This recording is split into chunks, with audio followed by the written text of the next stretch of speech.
Hey everybody, it's Alan. Hope you're doing well. Wanted to share a little story that happened to my sister yesterday. Now she lives down in Southern California and she called me today to tell me about this incident. So she was walking across the street to get in her car in a decent neighborhood, and it's 3:30 in the afternoon. You know, pretty hot day. I think she said it's hitting 110 down there in Southern California, some of those places. But hot, sunny afternoon. She's going to walk across the street, get in her car to leave.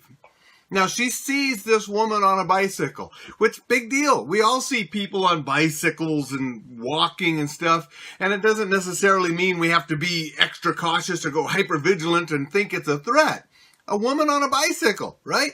Okay, so she goes over to her car, she gets in her car, all of a sudden that woman drives up and sticks her tire into the door where my sister couldn't close the door. And she says, "You got $1." And by this time, now the woman is closer on the bicycle, and my sister can recognize, it's a homeless type person, or appears to be, which a lot of homeless people do have bicycles as their means of transportation. Some just walk, but others do have bicycles. So she tells the woman, "You need to move your tire so I can shut my door."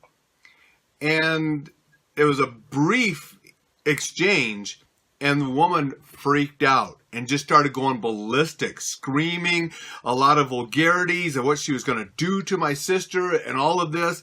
My sister was able to get the door closed, and the woman was smashing and, put some dents in the car, got in front, my sister was parked in where she couldn't get out real quickly, couldn't just speed away. So she's trying to get out of the parking spot, and the woman gets in the way, and my sister didn't want to just run her over. So, eventually she was able to get out and back up and get away from the woman and leave the area. The only damage was some dents in the car. Nothing else was harmed. My sister wasn't harmed. So with that, I want to talk a little bit about, what you can do in some of these situations. One, we're always being aware, but again, sometimes things don't trigger our awareness as an immediate threat. A woman on a bicycle, you see him on the street, not necessarily going to be recognized as immediate threat. And not all homeless people or people that appear to be homeless are threats. Unfortunately, some are. I often in my live presentations will show examples of a little ploy that people will sometimes use to get close to you and able to rob you. Okay, so it's hard to judge. I don't want to turn people into cynical people being scared or over vigilant about anyone. But the fact is, there are people out there preying on other people. And we have seen here in this community where I'm at an increase in some of the aggressiveness and violence among the homeless people that are in Missoula, Montana. And it was funny because before I even said that, my sister said that they are seeing an increase in aggressiveness and violence among the homeless population down there as well. So I don't know if it's worldwide, countrywide, but she says down there they have seen an increase. And I have talked to law enforcement friends of mine here in Missoula, and there's been an increase. Take that for what you will, but we need to be careful. Now, in the car, which was very fortunate, my sister was in the car, she did the right thing about not getting out. If you're in a vehicle, don't get out and put yourself in harm's way or more in harm's way. Use that car as protection. Now, the best thing you can do is drive away. Now, if someone gets in your way, you have a couple options. And one option is to run the person over. That is only if you seriously believe that that person is a serious threat and is going to cause you serious injury and or death. Because running a person over can cause serious injury or death. And you're not allowed to just run someone over or hurt somebody because they put a dent in your car. We can't hurt other people over material possessions. But if you are in fear for your life and the person has the means and you believe capability to possibly seriously injure or kill you, and the only way to get out of there is possibly running them over or bumping them with your car, you may be justified.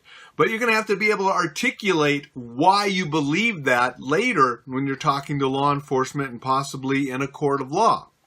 So I don't want to advocate running people over unless it's absolutely your only way of getting to safety. If you can back up, get out of there if the people, or person is in front of you. My sister said she honestly believed that that woman was going to throw the car, and it would throw the bicycle into the car and possibly shatter the windows or something. But she was able to back up and get out of there without having to bump or run over the woman, and with only a minimum damage to her vehicle. Now here's a couple other interesting things. When they called the police, they got a recording and no call back. So a good thing that it wasn't a desperate emergency at that time. And that's sort of typical in a lot of places.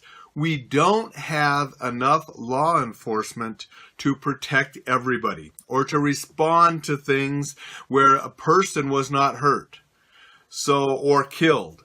And that's why I am always preaching. You have to be responsible for your own safety because others, they're not coming.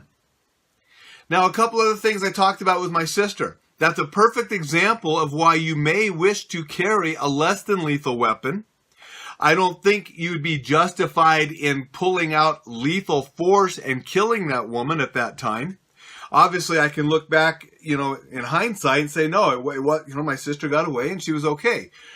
But having some kind of chemical spray, a pepper spray, or like the Reflex Protect, a new company I'm working with that is a CS-based gel, some kind of defensive spray, something like that, may be justified and work in a situation like that where you can roll down the window, especially if you have a stream, a fogger or something not going to work. You're going to get it in your car and you're going to be screwed up.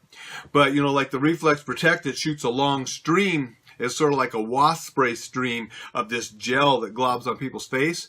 So, holding that right out the window and squirting it at the person in front of the car may be a deterrent to get that person out of the way so you could drive off.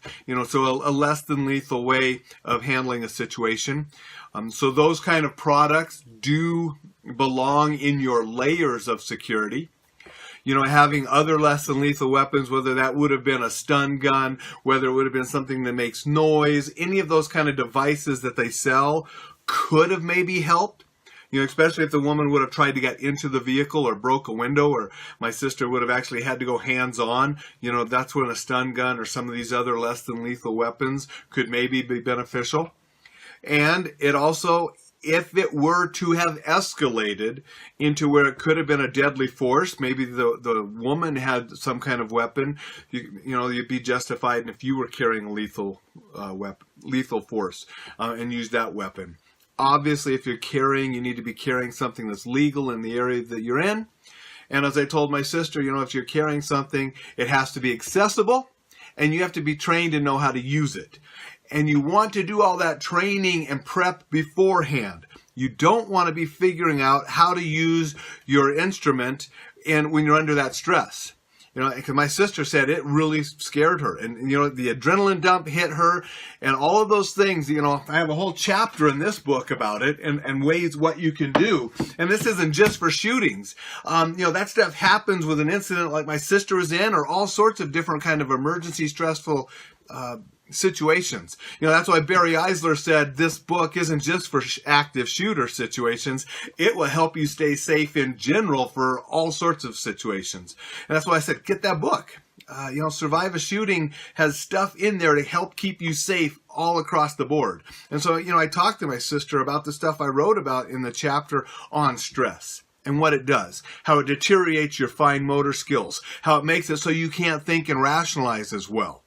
That is why it is so important to read a book like this, to get some training, to think about and visualize these things beforehand and have your plan before they ever happen. So under that stress, you will be able to perform better than if you had no prep at all. Okay, so that's just a few little tips of what you can do when you're in a counter situation like that. Now, my sister did not know if the woman was on some kind of chemical substance of drugs, or maybe she was just in an altered mental state naturally, with some kind of mental illness. It doesn't matter. In the heat of the moment, it does not matter if the person is mentally ill or, high on some type of drug when they're in your face and posing a threat. You don't care what's causing it. You just want to stop it and get out of there safely. And so remember, material possessions don't matter, but you got to protect your body. Staying in a vehicle is one of the best things. Use that vehicle to get out of there. Only run over a person if you have no other choice and you believe that person is going to seriously injure or kill you. And that's the only way to stop them from doing that is for you to bump them or run them over to get to safety. Hope that sort of helps you think about these things. As you're out and about in your daily life, every once in a while, not all the time, but every once in a while, think about what you would do if someone were to come up and attack you in certain situations. My sister never dreamed that she would be walking across the street in a place where she frequents often in the middle of the day, 3:30 in the afternoon, and that some woman on a bicycle would ride up and start attacking her in her vehicle. Now she does. So you got to be thinking about this kind of stuff. It does happen.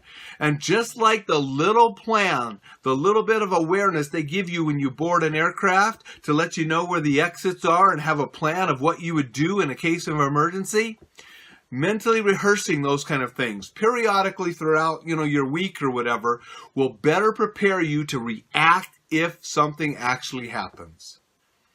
So think about it a little bit. Hope these tips were useful. And enjoy life safely. Remember, this doesn't happen every day to you, so I don't want you paranoid and staying at home. I still want you going out on hot summer days, but I do want you to do so safely.